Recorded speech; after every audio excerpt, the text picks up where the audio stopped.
Baik, Grace. Aku kasih kesempatan mahasiswa bertanya dan ini sudah ada nama yang mendaftar tadi. Namanya Lukman Amir, UT Jakarta, jurusan Ilmu Komunikasi. Lukman? Oh, dari belakang sana. Oke, boleh salaman. Iya. Lukman silakan duduk. Iya. Halo Kak Grace ya. Halo. Pertanyaan saya, sebelum bertanya saya ingin sedikit bercerita. Ya. Saya pernah mengalami di mana ketika ingin berkompetisi, sudah ingin siap berkompetisi, namun kita mengalami di mana kondisi kita kehilangan sosok keluarga tercinta.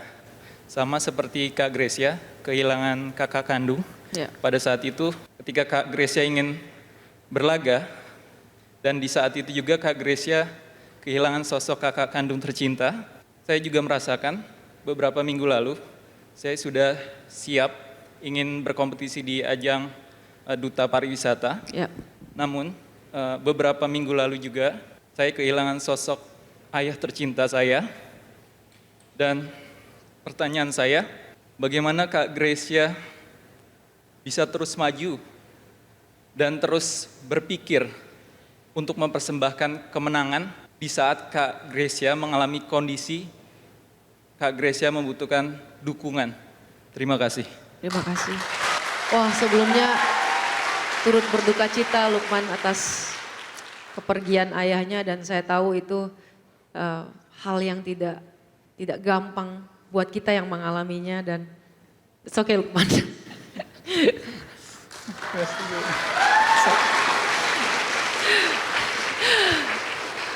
Lukman luar biasa, maksudnya dia berani untuk mengeluarkan semua apa yang dia unek-uneknya dan itu juga yang saya lakukan.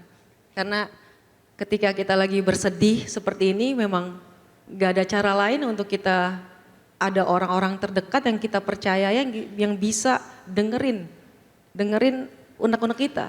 Dan pada saat itu saya bersyukur saya sudah menikah. Waktu Pak Kakak saya meninggal, saya bersyukur saya sudah menikah, saya ada suami saya. Walaupun suami saya tinggal di rumah, saya tinggal di asrama. Tapi yang namanya hubungan batin, koneksi, itu kita mau di mana aja itu akan terjadi. Saya jadi pada akhirnya tidak merasa sendiri. Dan itu harus terus dilakukan. Saya di asrama, saya yang tadinya sekamar sendiri, saya bilang sama adik-adik junior saya, tolong lu temenin gue. 2 orang, 3 orang, terserah mau berapa, tidur kamar gue saat ini juga.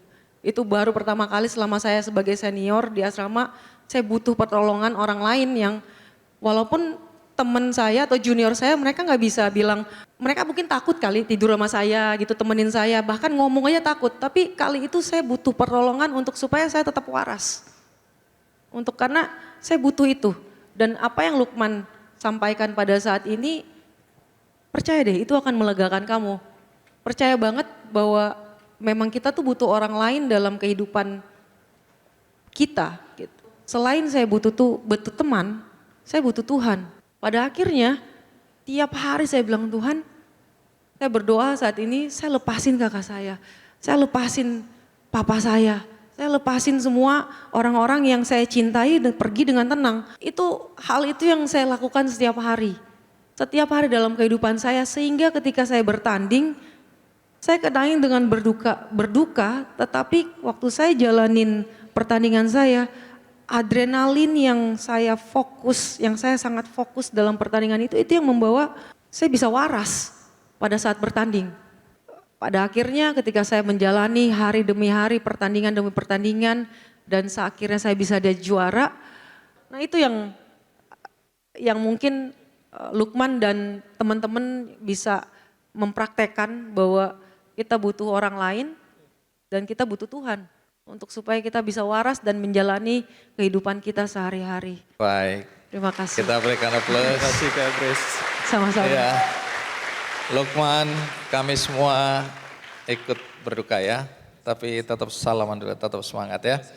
Dan karena kamu mewakili aku bertanya, kamu dapat buku dari Grace ya. Terima kasih Mas Andi.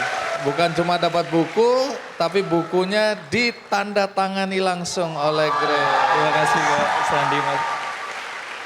Wow, foto bersama dulu, mana kameramu?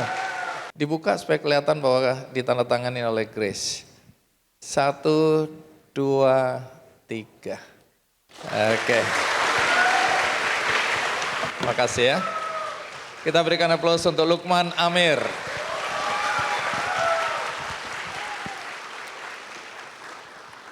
Nah, Grace, sampailah kita pada ujung episode ini.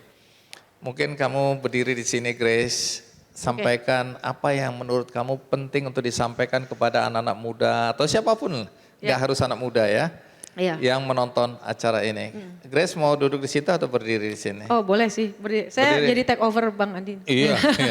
Saya hanya seseorang ketika saya menulis buku Menembus Garis Batas, itu saya hanya salah satu Gracia yang bisa menembus garis batas. Dan saya yakin pasti banyak teman-teman di sini juga yang bisa menembus garis batasnya masing-masing.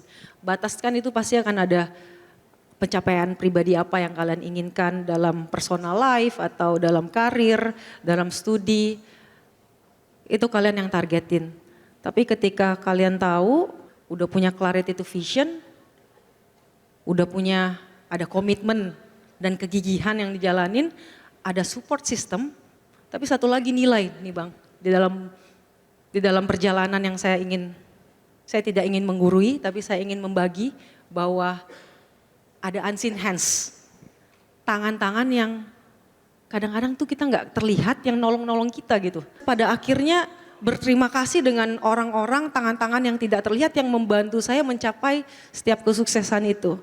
Jadi teman-teman, saya terus ingin menyemangati untuk kalian bisa menembus garis batas kalian masing-masing. Terima kasih. Baik.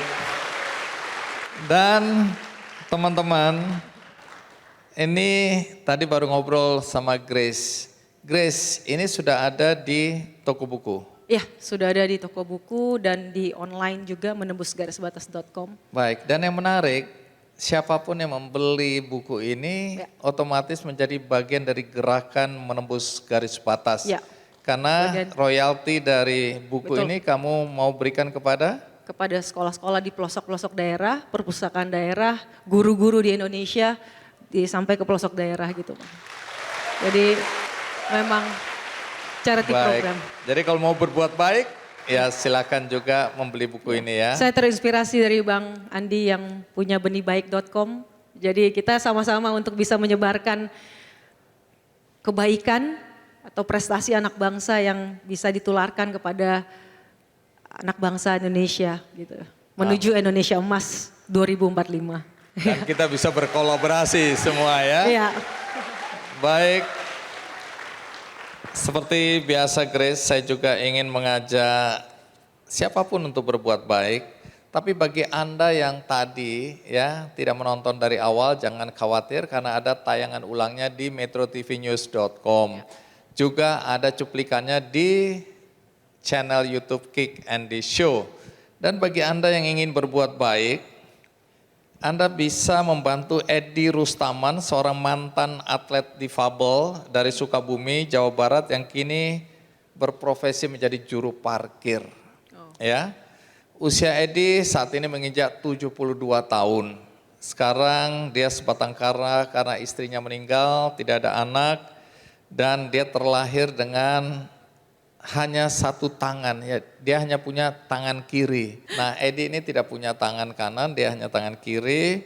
Terus kemudian dia pernah jadi atlet yang menorehkan prestasi di ajang lomba renang tingkat provinsi pada tahun 1972. Setelah berhenti sebagai atlet, dia terpaksa beralih profesi menjadi juru parkir untuk bisa menghidupi keluarganya waktu itu dan hingga kini.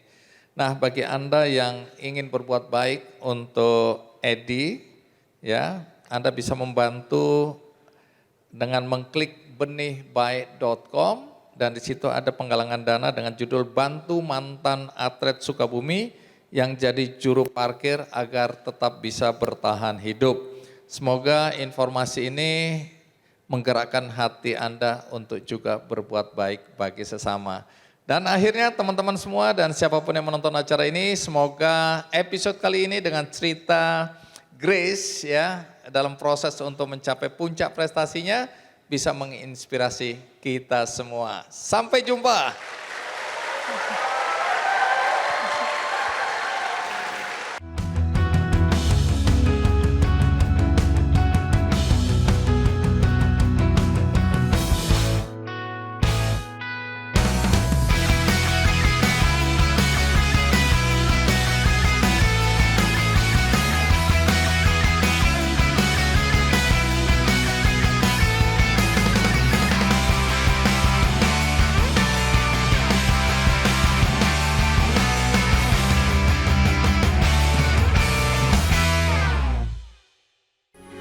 Metro TV. Jelajahi cara baru mendapatkan informasi. Download Metro TV Extend sekarang.